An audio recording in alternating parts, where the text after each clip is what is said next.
तक्षशिला का अंत किसी एक घटना से नहीं हुआ, बल्कि यह तीन बड़े चरणों में खत्म हुआ। पहला चरण शुरू हुआ सिकंदर के आगमन के बाद।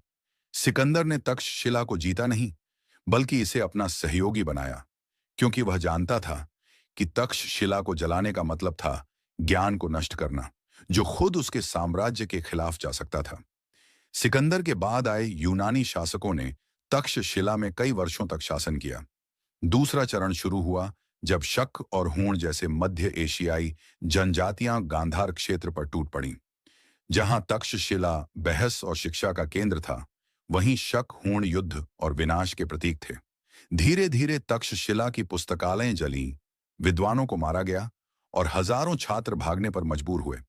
तीसरा और अंतिम चरण तब आता है जब कुषाण और गोकुल राजाओं के बीच लंबे समय तक संघर्ष चला। इस संघर्ष ने तक्षशिला को खंडहर बना दिया। इतिहासकार बताते हैं कि तक्षशिला का पतन सिर्फ युद्ध नहीं था, यह उस ज्ञान के युग का अंत था जो भारत को विश्व गुरु बनाता था।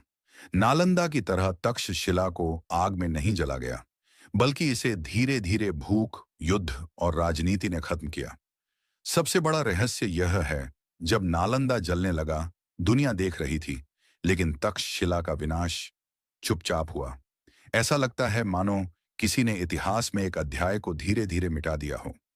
आज तक्षशिला पाकिस्तान में मौजूद है, पत्थरों में दबी हुई, इतिहास की धूल में छिपी हुई, लेकिन उसके अवशेष अब भी कहते हैं कि इस भूमि ने सिर्फ राजा नहीं, बल्कि साम्राज्य गढ़े। तक्षशिला हमें याद दिलाता है कि जब ज्ञान मरता है, तो साम्राज्य भी ज्यादा दिन नहीं बचते।